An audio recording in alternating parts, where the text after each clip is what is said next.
I just want to start by telling you thank you so much for investing your time to be here tonight and dream a bit with us. As my precious husband said, my name is Laura Waits, and Alex and I founded Reach Out Honduras in 2010. I'm here tonight on behalf of the whole Waits family, on behalf of our IVA teacher team, our staff, and on behalf of every IVA student on the ground in Honduras. We have used the word dream quite a bit tonight, the word dream. What does it mean, really, to dream? Dreaming can be a vision during sleep, or a dream can be a cherished aspiration or ambition, or a dream can also be an unrealistic or self-deluding fantasy. Tonight, I use the word dream as a combination of the last two. I speak of a God-sized dreaming process, and I define dream tonight as a God-planted aspiration or ambition that is unrealistic or even impossible without his divine intervention. What if God trusted you and your friends with a dream? Reach Out Honduras was just a dream in 2010 when a group of friends sat around a few tables in a well-lit classroom at what was then McKinney Fellowship Bible Church. There was a cherished aspiration that night to share Christ's love with children on the Mosquito Coast of Honduras. It was unrealistic, and it was bold, and it required God's divine intervention to even move forward. At that time, there was no thought of a school, just a deep desire to support the work that God was already doing in this remote place through organizations such as Send Hope and Tom Bryan and Mama Tara's Mosquito Orphanage. God revealed just enough of his dream to keep us all walking forward. If we had known the full extent of what God was going to ask of us, most of us around those tables that night would probably have run for cover, because it was big. But each of us had just enough fire for that next baby step. And the Waits family took off on a plane at 4 a.m. one August morning in 2010 with 14 suitcases and 4 children under the age of 10 to walk out this God-inspired ambition which would not succeed without him. Those first 2 years were culture shock and a time of great learning. God opened our eyes to the unthinkable: malnourished children and youth, an education vacuum the size of the Grand Canyon, deep economic poverty, and an isolated people group forgotten by their own government. What if a glaring need is revealed to you? What if that glaring need becomes the inspiration for the next step? In 2011, God revealed the next baby step, and the Puerto Limpia mayor donated a field of land for a future middle and high school. The details of the dream were still very blurry, but one thing was certain: there would be a school in God's name. A smooth stone, a marker, to reveal and remind of God's love to an indigenous people group called the Mosquito Indians. The school would be called Instituto Vida Abundante, School of Abundant Life, or IVA for short.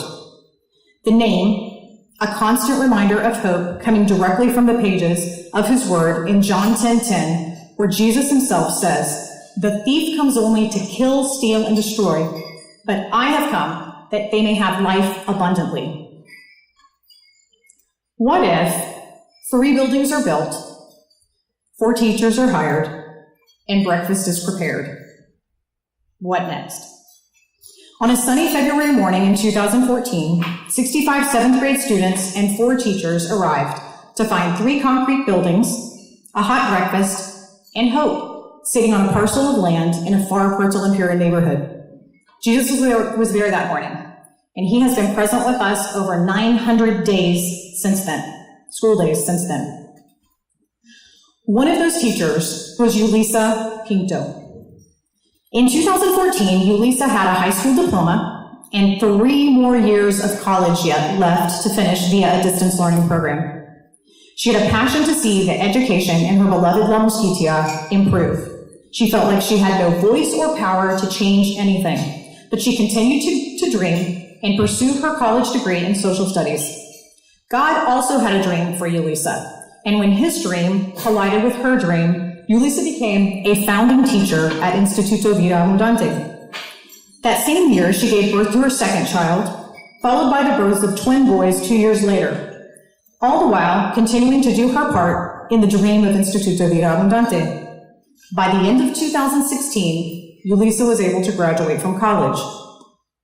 In 2017, because of her work at IVA and her passion for education, she was recognized as a future leader in our region and was offered a position in the local Department of Education. Simultaneously, she continued at IVA on Saturdays, helped us develop our Saturday GED program for moms and dads. This year, 2018, Yulisa was offered the Human Resources position at the Department of Education. Still at IVA on Saturdays, she passed the leadership of the GED program to one of our younger teachers and began to coordinate guidance counseling workshops on Saturdays for our upcoming graduates. Reach Out Honduras is investing in Yulisa's life, career, and her dream. Our teacher development program is providing Yulisa the opportunity to study for her master's degree online while she is working. In 2019, Reach Out Honduras would like to offer the same opportunity for continued growth to all of our 24 teachers. Your contributions to this fund will allow the quality of education at IVA to continue to grow as we seek excellence in all aspects of the ministry. What if the initial dream grows in scope and reaches unexpected people? Grown mosquito men. Building a school requires infrastructure: classrooms, bathrooms, desks, and chairs, chalkboards, books, school supplies, and uniforms. The classrooms at IVA have been built with love and dedication by a group of mosquito men who have a dream for their children and for their grandchildren: quality education. Melvin Garcia was standing outside the gate one Monday morning in 2015. He was not a part of the original construction team, but wanted to talk to Alex about joining as a concrete worker, the lowest on the work crew. It is not an unusual thing for men to stand at our gate, asking for work, but it is unusual when God prompts my husband to hire him, even when a position is unavailable. Melvin worked tirelessly on the construction crew, becoming the spiritual father to all of the young workers, leading them in prayer at day's beginning and day's end. That smile, it never faltered.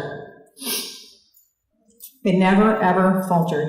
And he was delighted to be used in that way. His love for Jesus shined brightly. As Alex and I began to pray about staffing for 2017, Alex really felt led to bring Melvin on as our daytime watchie. In the U.S., we call them security guards. In Honduras, we call them watchies. In Puerto Lampiro, watchies play a very important role in the protection of property and people. Alex imagined Melvin as the perfect watchie, literally and spiritually, for our students. In January of 2017, Alex and I went to talk to Melvin about the job change. As Melvin began to realize what Alex was saying about his promotion, tears began to flow from his eyes. His heart was incredibly touched and honored to be used in this way as the protector and frontman for IVA. Melvin is now the IVA Facilities Manager, a position that will continue to grow as our facilities change and morph into the bigger dream that God has. Melvin is an in-the-flesh shepherd to the IVA flock. He manages our cooks in our feeding program while counseling students and teachers in their walks with Jesus. He smiles at every single visitor, sharing Jesus in his very unique way. Melvin could have been one of the thousands of Hondurans standing on a bridge somewhere between Guatemala and Mexico a few weeks back. And yet, he wasn't. Instead, he stands firm, fighting for the next generation of Hondurans to dare to dream of a better life on their sacred, God-given ground in Honduras. Dare to dream. What do you think of when you hear that phrase? To dare means to have sufficient courage. Have you ever paused to think that the very act of dreaming might, in some parts of the world, be something that requires sufficient courage? Here in the fertile soil of the United States, dreams grow easily. In other geographical soil, dreaming is absolutely an act of courage. Imagine you're geographically isolated. Literally, you have limited access to larger cities due to a rainforest and no road out. Imagine you have zero resources. Your mom works hour to hour, eking out a below poverty level existence to feed you and your siblings. Your dad has gone to live with another woman and has other children. Your grandparents have more mouths to feed than they can count. Imagine the only people around you who you see as successful are involved in an illicit trade. Your cousins provoke you to give up on that long, hard education and try the easy route. Your siblings need to eat. You're hungrier than you should be. Your mom is crying. Imagine you have few examples of dreamers. Your mom left school in 2nd grade to work on the farm and had you when she was 15 or 16 years old. She knows not how to encourage you other than to say, you have to go to school. She doesn't really even know why. She just knows. In February of 2014, I stood in front of a room of 7th graders. With my heart pounding and my Spanish faltering, ¿Qué es su sueño? I asked. What is your dream? Silence. So I rephrased and I asked again. Nothing. ¿Tienes un sueño? Do you have a dream? I smiled big and patted a student on the back. Imagine that you stared back at me and smiled. ¿Qué es un sueño, profa Laura? What is a dream, Teacher Laura? My heart stopped.